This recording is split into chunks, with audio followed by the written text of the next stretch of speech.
हिंदुस्तानी मैं हूँ लल्लू हिंदुस्तानी मैं हूँ लल्लू हिंदुस्तानी लल्लू।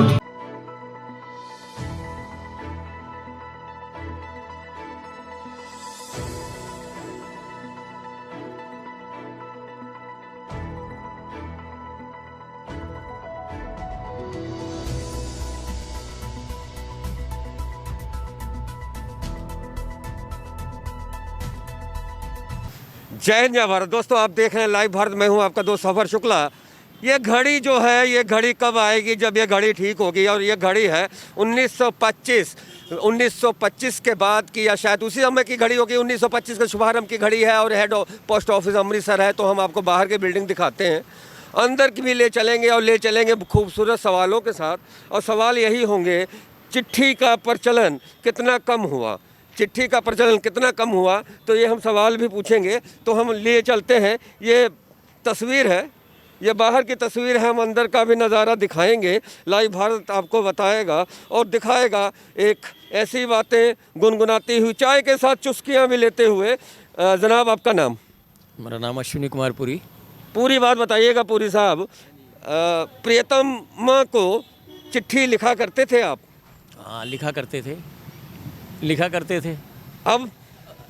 अब तो चिट्ठियाँ बंद हो गई, व्हाट्सएप आ गए, अब फ़ोन आ गए, आईफोन आ गए। जो मज़ा चिट्ठी में है वो व्हाट्सएप में है? नहीं, वो नहीं है। चिट्ठी तो एक इतिहास बन जाती है।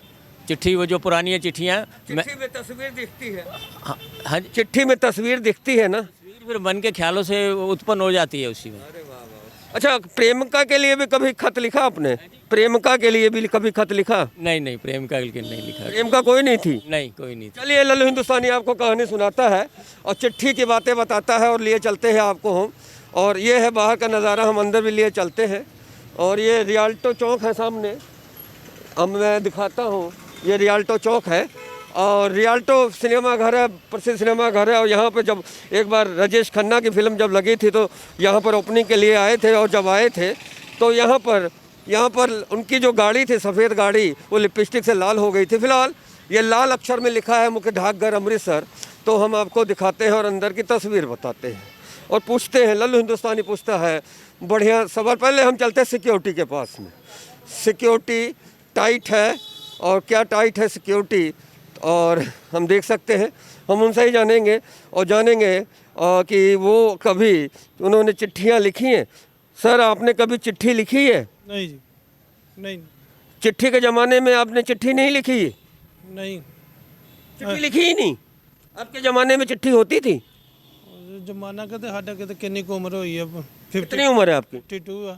तो चिट्ठी का ज़माना आपके ज़माने में नहीं था, मोबाइल तो 20 साल पहले आया है। नहीं, चिट्ठी नहीं कभी लिखी। चिट्ठी नहीं लिखी है तो ऐसे साक्षी जिन्होंने चिट्ठी ही नहीं आज तक लिखी है। तो हम चलते हैं, सिक्योरिटी वाले हैं तो सिक्योरिटी करेंगे हम दूसरे साहब से। जान, आपका नाम क्या सर? मेरा नाम अमन है। अमन जी, चैन से बताइए, आपने चिट्ठी लिखी है? किसको? किसी को भी? हाँ। डाकघर में चिट्ठी लिखी है? डाकघर की?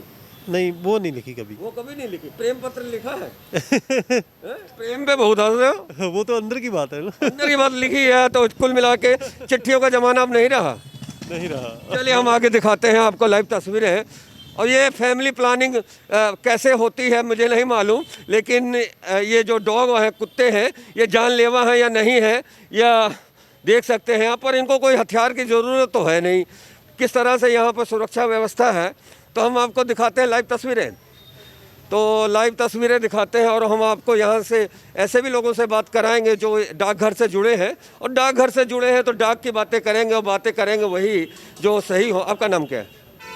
क्या काम है? आपका नाम? मेरा नाम गुरु प्रसाद। कभी आपने चिट्ठी लिखी है भाई साहब अपने माँ को, पिताजी को, प्रेमिका को, पत्नी को, किसी को? नहीं सर। कभी नहीं लिखी चिट्ठी? तो इन्होंने कभी चिट्ठी नहीं लिखी है। तो चिट्ठी का ज़माना है या नहीं है यह भी हम जानेंगे। लेकिन ऐसे भी शख्स मिल जाते हैं जो चिट्ठी कभी उन्होंने लिखी ही नहीं। तो हम जानते हैं चिट्ठी का दर्द क्या है और ये जो आज के ज़माने में मोबाइल के SMS का क्या मिठास क्या है। तो हम पहले मीठा मीठा हंसने वाले बाबूजी से बात करते हैं। नाम क्या आपका? हरीश कुमार। क्या बात, हरीश कुमार जी, ये बताइए चिट्ठी आपने लिखी कभी? जमाना ही बदल गया चिट्ठी का। नहीं, आपने चिट्ठी लिखी कभी? नहीं लिखी। अपनी माँ को, पिता को, यही है कहीं किसी को, किसी रिश्तेदार को चिट्ठी नहीं लिखी? अभी मोबाइल का सिस्टम हो गया साहब, बदल कहाँ बैठे, इलेक्ट्रॉनिक मीडिया है। मैंने कहा जिंदगी में कभी चिट्ठी लिखी? लिखी थी, वो तो आती रहती हैं। मैं जिंदगी की बात कर रहा हूँ, जवानी की बात नहीं कर रहा हूँ। अब अभी माशाल्लाह बहुत जवान है। चलिए जवानी की बात करते हैं और राज जानते हैं। सर राम राम जी। अरे वाह, राम राम जी। और ये बताइए कि आपने किसी ज़माने में चिट्ठी लिखी है? बहुत चिट्ठियाँ लिखी हैं, बहुत चिट्ठियाँ लिखी हैं। और चिट्ठी आई है, वतन से चिट्ठी आई है, ये गाना भी सुना है? नहीं, गाना नहीं मैं लिखता, मैं चिट्ठियों की बात आपने पूछी, चिट्ठी का जवाब दे रहा हूँ। सुना है जो फिल्मों में चिट्ठी हाँ हाँ हाँ बिल्कुल। तो चिट्ठियों में जो दर्द है, मिठास है, वो आजकल है मोबाइल के एसएमएस में नहीं है। नहीं आजकल नहीं है। जो चिट्ठियाँ थी, चिट्ठी में चिट्ठियों की बात करते हैं तो हम आपको बताते हैं। और यहाँ पर कैमरे से बचने के लिए हम छोड़ेंगे तो है नहीं। आपका नाम क्या है जी? नाम क्या मैडम जी? इधर आइए, इधर इधर इधर आ, सुनिएगा मैडम जी। नाम लल्लू हिंदुस्तानी सवाल करता है, हंसाने की बात करता है। आपका नाम क्या है? मेरा नाम सपना। सपना है? तो आपने कभी सपने में भी सोचा था कि एक दिन ऐसा आएगा कि हम आपके इंटरव्यू करेंगे? तो नहीं। कुछ बारियाँ चाय पीजिए। ये बताइए चिट्ठी लिखी आपने कभी?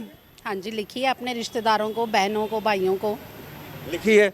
चिट्ठी में जो दर्द होता था वो एसएमएस में है? नहीं, कभी भी नहीं। ऐसी भी चिट्ठियाँ आती होंगी जब हम रो पड़ते हैं? हाँ जी। और ऐसी भी चिट्ठियाँ आती हैं जब ठहाके लगाते हैं? हाँ जी, ऐसी भी आती हैं। अब चिट्ठियों का ज़माना नहीं रहा। नहीं रहा। अब चिट्ठियों का ज़माना नहीं रहा तो हम लाइव तस्वीरें आपको दिखाते हैं। और चिट्ठियों का ज़माना नहीं रहा तो हम देखते हैं लाइव तस्वीरें लाइव भारत पर हम आपको बताते हैं और ये भी दिखाते हैं। चिट्ठियों का ज़माना नहीं रहा तो चिट्ठियों का ज़माना नहीं रहा। चिट्ठियों, आज के मोबाइल युग में चिट्ठियाँ कितनी बदल गई हैं, पर बहुत से ऐसे यादें हैं जो चिट्ठियों से जुड़े हैं। जनाब आपने कभी चिट्ठी लिखी? बहुत पहले लिखी थी। चिट्ठी में जो दर्द है वो आजकल मोबाइल में एसएमएस में वो दर्द नहीं दिखता ना? ना जो चिट्ठी में चिट्ठियों का इंतजार रहता था। हाँ जी। डाकिया जब आता था तो हर कोई देखता था, उनसे मिलता। तो अब डाकिया कम हो गए। डाकिए भी कम हो गए, लिखने में भी मजा आता था। लिखने में भी मजा आता था। तो इस मजा से वंचित रह गए हैं आज के युवा। तो हम आपको दिखाते हैं और मुस्कुराते हुए। भाई साहब आपका नाम क्या है? अरे नाम आपका क्या है? अरे आपका नाम क्या है भाई साहब? जासपाल। जसपाल जी। हाँ जी। कभी आपने चिट्ठी लिखी? नहीं, कभी नहीं लिखी। कभी नहीं लिखी? चिट्ठी आई है, वतन से चिट्ठी आई, गाना सुना? गजल? नहीं। कुछ नहीं सुना। चिट्ठी बारे में जानते हो कुछ? अंतर्देशी क्या होती है? हैं? अंतर्देशी क्या होती है? पोस्ट कार्ड क्या होता है जानते हो? नहीं, कुछ नहीं जानता। अरे वाह, ये तो डाकघर में खड़े हैं, कुछ नहीं जानते हैं। सब कुछ जानते हैं, भगवान जाने कितना कितना जानते हैं। लेकिन हम आपको बताएं, हम तो यही जानते हैं कि हम तो सच पूछते हैं, हंसाते हैं। और लल्लू हिंदुस्तानी हंसाने के लिए खूबसूरत चेहरे की तलाश करता है। आपका नाम क्या है? आकाश सिंह। आकाश जोत सिंह। आकाश जोत सिंह। क्या करते हैं आप? मैं BSc है एग्रीकल्चर। अच्छा, मतलब तो किसानों के बारे में क्या राय है आपकी? ठीक है, कर रहे हैं। आपके टी शर्ट पे क्या लिखा हुआ है? सीके मतलब?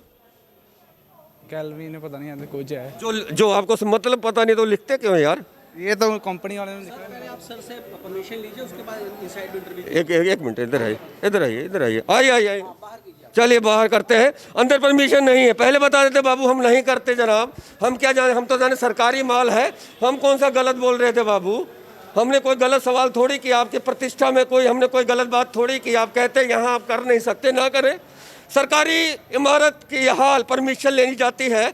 और सबसे बड़ी बात है, परमिशन सरकारी डिपार्टमेंट में ली जाती है, ये उन्होंने बता रहे हैं हमें। लेकिन हम आपको बताएं कि मीडिया चौथा स्तंभ है। वो आपकी अगर आपका कोई खुलासे तो ऐसा नहीं कर रहा है, वो तो लोगों से बातचीत कर रहा है। और बातचीत यही कर रहा था जो उन्होंने की। आपका नाम क्या सर? नाम आपका नाम जनाब? नाम ये भाई साहब सुनते नहीं क्या? एक्टर बहुत जबरदस्त है। एक्टर। जय हिंद पंजाबी में, हिंदी में सत श्री अकाल। ये एक्टर बड़े तगड़े, इनका निकाल थोड़ा सा नीचे करो ना, फिर ये पता लगता। सर ये हंसाते हैं या क्या करते हैं? या सर कुछ बोलेंगे आप? ये तमाश भी नहीं करते। तो लल्लू हिंदुस्तानी तमाश भी नहीं करता, लेकिन बात करता है हंसते हुए। आप हमें हंसाइए, हम आपको हंसाते हैं। बताइए आपका नाम क्या है उर्दू में? आज व्रत है? आज कौन सा व्रत है? हम जाएं? आपने हमें रोका क्यों? क्या बात है। तो ऐसे कलाकार हैं, तो कलाकारों की धनी नहीं है, लेकिन हम चिट्ठी की बात करें तो चिट्ठी अब कागजों में जो चिट्ठी है, जो दर्द होता था चिट्ठियों का, वो दर्द अब आज के युवा क्या जाने। आज के युवा SMS पे कहानी लिखते हैं, और सबसे बड़ी बात है कि आज के युवा क्या जाने दर्द चिट्ठियों का, क्योंकि चिट्ठियाँ जब लिखी जाती थी, चिट्ठियों का इंतजार होता था। जैसे ही डाकिया आता था तो पूरा मोहल्ला, पूरा गांव इंतजार करता था, डाकिया डाक भी पहुंचाता था। तो जैसा अभी देख सकते हैं, कामकाज तो चल ही रहा है, लेकिन डाक विभाग की चिट्ठियां, अब मैं समझता हूं कि चिट्ठियां अब नहीं आती और चिट्ठियां बंद हो गई हैं। कई तो ऐसे चेहरे मिले जिन्होंने चिट्ठी लिखी तक नहीं है। लेकिन हम आपको चिट्ठी की बात करें, चिट्ठी का इंतज़ार वो माँ, बूढ़ी माँ करती थी, जिसे अपने बेटे की खुशामद के लिए, अपने बेटे की सलामत के लिए वो चिट्ठियों का सहारा लिया करती थी। चिट्ठियाँ पढ़कर कई ऐसी नवविवाहिता सैनिकों की विधवा बन गई, और वो चिट्ठी पढ़ पढ़ के उन्होंने अपनी जवानी काट दी। चिट्ठियों में वो दर्द होता था, चिट्ठियों में संतान का, चिट्ठियों में इंसानियत का, और चिट्ठियों में संस्कार के वो शब्द लिखे होते थे जो माँ अपने बेटे के लिए लिखती थी। और चिट्ठियों में वो दुआ हुआ करती थी जो अपने माँ बाप अपने बच्चों को लिए लिखा करते थे। बच्चा विदेश में है और चिट्ठियों का सहारा है, बच्चा सैनिक में है, शहीद परिवार के लिए वो चिट्ठियाँ ही रह जाती हैं जब उनके घर का लाल शहीद हो जाता है। और देश में चिट्ठियों का ही परंपरा रही है। चिट्ठियाँ सुख की होती थी, चिट्ठियाँ सुख चैन दोनों लेकर आती थी, चिट्ठियाँ रुलाती थी। और तार की बात करें तो तार किसी भी इलाके में पहुंचता था तो लोग के धड़कनें तेज हो जाती थी, परिवार सन्न रह जाता था कि तार क्यों आया। तो ये उस कागज़ का असर था जिसे हम तार कहते हैं, ये उस कागज़ का असर था जिसे अंतर्देशीय कहते हैं, इसे उस कार्ड का असर था जिसे हम पोस्टल कार्ड कहते हैं। तो कुल मिला के पोस्ट कार्ड की ये कहानी है, चिट्ठियों की ज़बानी है। चिट्ठियाँ बिसर गई हैं, लेकिन चिट्ठियाँ याद हैं। वो आज भी उन माँ बाप के जहन में जिन्हें उनके बेटों ने अपनी जवानी में लिखा था। उन माँ के चिट्ठियाँ याद होंगी जिनका बेटा शहीद हो गया और चिट्ठियाँ भेजा करता था। उन शहीद विधवाओं की यादें आज चिट्ठियों में भी होंगी, वो चिट्ठियाँ संभाल के रखी होंगी जो चिट्ठियाँ उनके बेटे ने वतन के लिए शहीद होने से पहले लिखी थी। तो ये सारी चिट्ठियों की कहानी है। हम अमृतसर के बड़े पोस्ट ऑफिस से यहाँ पे खड़े थे और यहाँ पे हम चिट्ठियों की कहानी कह रहे थे,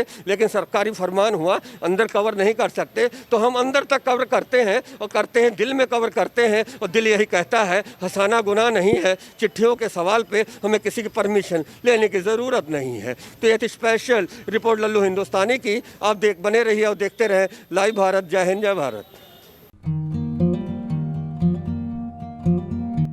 ਹੁਣ ਘਬਰਾਉਣ ਦੀ ਲੋੜ ਨਹੀਂ, ਹਰ ਬਿਮਾਰੀ ਦਾ ਇਲਾਜ ਆਯੁਰਵੈਦਿਕ ਜੜੀ ਬੂਟੀਆਂ ਦੁਆਰਾ। ਸਾਇਲ ਹੈਲਥ ਕੇਅਰ ਅੰਮ੍ਰਿਤਸਰ ਤੇ ਬੇਔਲਾਦ ਸਰੀਰਕ ਤਾਕਤ, IBS, sperm counting, man power, ਹਰ ਬਿਮਾਰੀ ਦਾ ਪੱਕਾ ਤੇ ਸਫਲ ਇਲਾਜ Sahil health care Ayurvedic centre. ਲੇਕਿਨ ਅੱਜ ਵੀ ਸਾਡੇ ਭਾਰਤ ਦੇ ਵਿੱਚ ਆਯੁਰਵੇਦ ਨੂੰ ਬਹੁਤ ਮਾਨਤਾ ਦਿੱਤੀ ਜਾਂਦੀ ਹੈ, ਬਹੁਤ ਮਹੱਤਵ ਹੈ। ਆਦਮੀ ਦੇ ਵਿੱਚ ਜਿਹੜੀ ਅੰਦਰੂਨੀ ਕਮਜ਼ੋਰੀ ਆਉਂਦੀ ਹੈ ਉਹ ਕਈ ਰੋਗਾਂ ਕਰਕੇ ਆਉਂਦੀ ਹੈ, ਜਿਹੜੇ ਔਲਾਦ ਪੈਦਾ ਨਹੀਂ ਕਰ ਸਕਦੇ, ਉਹਨਾਂ ਨੂੰ ਸ਼ੁਕਰਾਣੂਆਂ ਦੀ ਕਮੀ।